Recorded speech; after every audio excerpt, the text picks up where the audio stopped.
Two men wake up one morning, there's a rainstorm on. One of them looks out his window, sees the rainstorm, and he says, "Wow, what a storm! With weather like this, they can't expect you to go out and make sales." He stays home. Same morning, the other guy looks out his window, sees the same storm, says, "Wow, what a storm!" But he says, "You know what, with weather like this, what a great day to go out and make sales." Most everybody will probably be wrong, especially the salesman. See, that's the difference in how your life works out. It's not what happens, it's what you do. I have a very important subject to discuss with you. It's called How to Be Successful in Sales. I've got 3 simple steps, and I think you'll find them interesting. If you follow these 3 steps, I think I can promise you that financial income will not be your problem. I've had a unique experience sharing ideas around the world, and I talk to a lot of salespeople from all kinds of sales backgrounds, people from various companies handling various products, various services. And it's one of the important questions I get, how to become successful in sales. First of all, Mr. Shelf, the man who helped me to change my life when I was 25 years old, taught me that success in sales was a very worthy objective.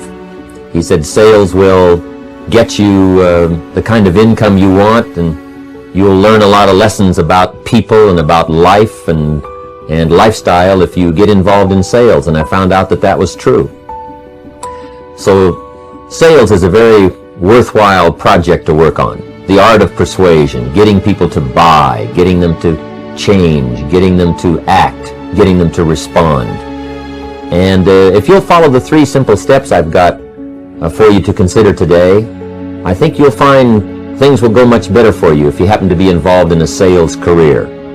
So let me get right to it. The 3 fundamental steps for being successful in sales. Number 1 is very simple, and I don't know any substitute for it. The first one simply says, talk to lots of people every day. Sure enough, when I talk to someone who's involved in sales and I say, "How are you doing?"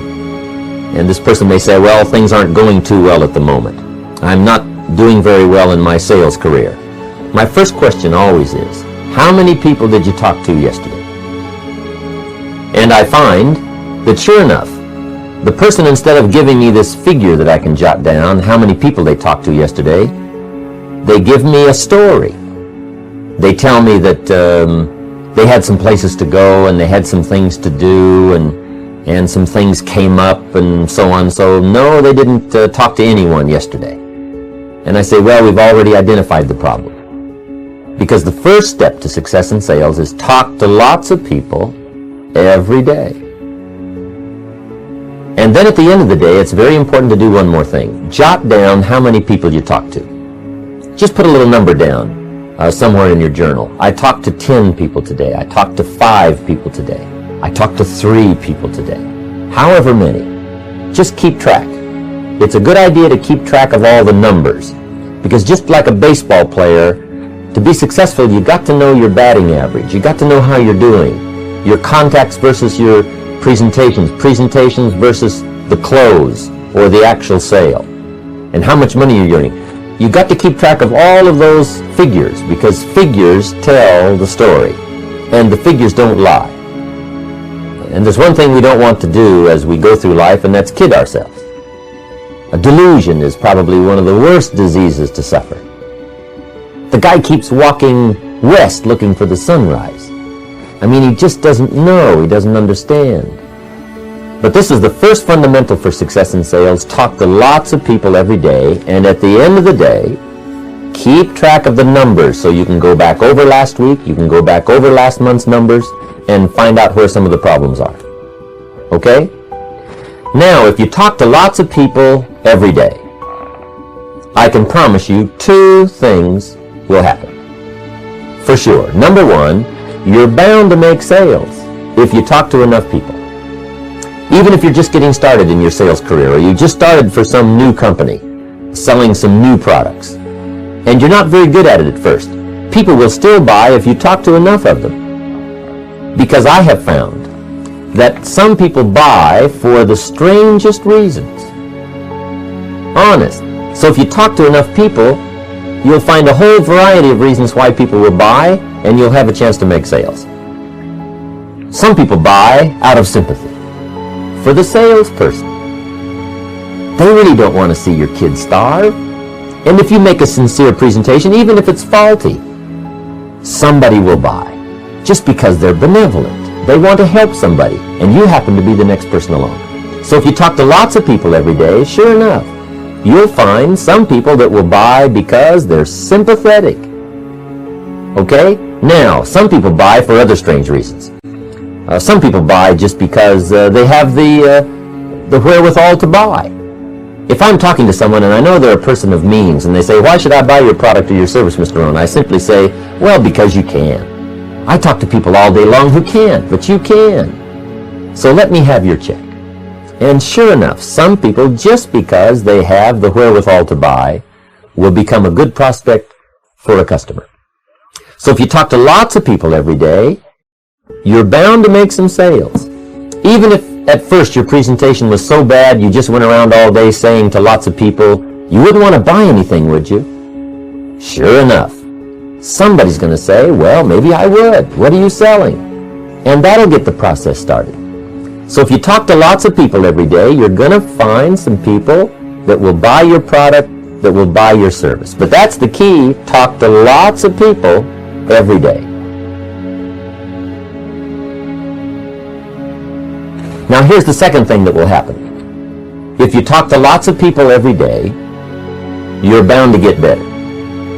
See, when you do something over and over and over again, your skill increases. When I first started lecturing about 15, 16 years ago, I will admit to you I wasn't that good at it. In fact, the first speech I gave, I stood up to lecture, and my mind sat back down, if you've ever had that problem. I opened my mouth and nothing came out. My knees were knocking together. The sweat's pouring off my face. I'm shaking like a leaf. It's called terror, in case you haven't tried it. So that first one wasn't that good, but sure enough, I got up the courage to do it again. And when I did it again, it was easier. When I did it again, I got better. And now I've been lecturing constantly for the last 15, 16 years, and I've gotten better at it. And I can promise you that if you will practice your presentation, practice is just as valuable as a sale. Let's say you are just getting started and you talk to 10 people. 9 say no, and 1 says yes. The one that says yes is important to your financial success, but the 9 who say no are important to your personal progress, called practice. Because the more you practice, the better you will get at the job. So the first question here is, how long do you want it to take to get good at what you do? If you don't want it to take long, talk to lots of people every day, not only for the results of sales, but for the results of progress. And then, of course, when you get started, talking to lots of people every day, you can employ what we call the law of averages. And the law of averages will work for anyone. If you do something often enough, you'll get a ratio of results. If you're getting started and talk to 10 people and only 1 says yes, you've got a ratio going called 1 out of 10. And the unique thing about the ratio is, once it starts, it tends to continue. If you talk to 10 more, sure enough, you'll get another one. If you talk to 10 more, you'll get another one. It's that uncanny thing called the law of averages. Now you might say, well, 1 out of 10 isn't that good, but at first you don't worry how good it is. You just get the ratio started.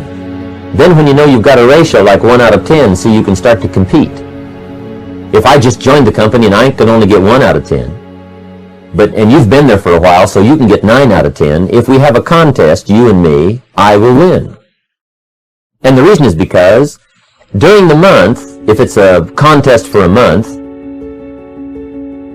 I will talk to 100 people and get 10. And see, if you're so good at it, you've probably only talked to 10 people and you've gotten 9. But sure enough, at the end of the month, I've got 10 and you've got 9. I win. I simply make up for in numbers what, first of all, I lack in skill. So that's number 1, both to learn and to grow and to get results. Talk to lots of people every day. There is no substitute for that in being successful in sales. Now here's the second step to be successful in sales. The second step is be real nice. I don't know any substitute for that. You've got to learn to be real nice. Attitude makes the difference. in how these numbers finally work out called progress. In affecting other people with words, we found something very interesting in studying communication. It's 80% what you feel and only 20% what you know. It's not so much what you say as how you say it. Attitude makes the difference in results. Attitude makes the difference in the quality of life. Attitude makes the difference in the result in success in sales. It's how you feel. Most people are interested in how you feel, not just what you know. Your feelings of sincerity, your feelings about other people, your feelings about yourself, your feelings about the future, your feelings about the product. If you are positive, if you feel good, if you have a good personality, if you've worked hard on yourself, and now you make the presentation, you can't believe the difference that it will make. Practice being real nice. And I say practice because sometimes there isn't call really for being nice. When the weather isn't nice and your problems are heavy, we have a tendency to go on the negative side. But if you'll resist all of that and be nice when the weather isn't, be nice when other people aren't, be nice when the circumstances really seem to be going against you. If you will practice that daily, working on your attitude, because that makes the greatest difference in how your sales ratio finally works out. Practice being real nice. It means learning to work harder on yourself than you do on your prospect. Most salespeople say, I've got to work hard on my prospect, but see, that isn't where it's at. You've got to learn to work hard on yourself. Work hard on your personality. Work hard on your language. Work hard on your style, your presentation style. Work hard on learning how not to talk too long, not to talk too little, but making it just right. And make sure you understand other people's problems and difficulties. In sales, we learn when someone has a problem, you recognize it. You say, John, I can understand how that feels. I've been there. I know what it's like not to have the money. I know what it's like to have a difficult time making the decision. I've had those times all through my life. Understanding, sympathy, awareness, sincerity, style, commitment, courage, excitement, being positive. Those are all the elements that really changes the ratio in sales. So number 2 is so important, being real nice. Now here's the third step to being successful in sales, and I think you'll agree with me as to the importance of this one. And number 3 is give good service.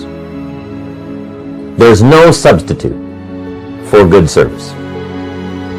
At the end of the day, it's not a bad idea to jot down your grade for the day for service. At the end of the day, just take a little time to think about the day and say, would you give yourself an A today for service? The people that you've sold to, did you follow through? Did you write them a little note? Did you say thank you on the telephone? See, the real work begins after you've made the sale. When the prospect is already on the file, or the customer is already on the file, now you've got to take the time to make sure you render good service. And see, that's where the big money is. The big money is in taking care of the people that you sell to. Excellent service leads to multiple sales. One good customer properly taken care of will open doors for you can't open by yourself. They'll get you to see people you could never see on your own. Somebody well taken care of. So at the end of the day, contemplate, did I get an A today for service? Did I get a B? Was it a C, sort of average? Was it D, not too good? Was it an F? Wasn't my day? Make sure you have a good plan for rendering good service and taking care of what you start. And if you'll follow that important step, service, concentrate on that. Do all the little things that most people don't do. Write the notes most people don't write. Make the calls most people don't make. Do the smiling most people don't do. Take care of the things most people don't take care of, the little details. If you'll make that part of your sales program, service, follow-up, contact, making sure you keep in touch, call them before they call you, you can't believe the difference it'll make in your overall sales effort. So if you'll follow those 3 steps, talk to lots of people every day, there's no substitute for the numbers, Pass out your business cards, make the contacts, make the calls, stack up the numbers. If you'll do that, and number 2, practice attitude. Make sure personality and style and feelings and awareness and compassion and understanding is the major part of your communication process and your sales process. If you'll work hard on that, then if you'll find ways to give good service, not miss anything, take care of all the details, you will find that your success in sales will start to grow and your career will be promising beyond anything you can imagine. I want to thank you for giving me this time to come and visit with you. It's only been a few minutes, but I hope that what little we've had to say on this subject of sales will be important to you. And if I have a chance to see you again, if I have a chance to meet you again, I'll be happy for that. Make sure you're writing a good chapter this year in the storybook of your successful life. A chapter others might want to read someday. A chapter that'll be preserved. Something that your children will be proud of. Something that you'll be proud of. Make this an important year for you. Really pour it on. Stack up the numbers. Do the changing and the growing necessary. Concentrate on service, and you'll be successful.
die.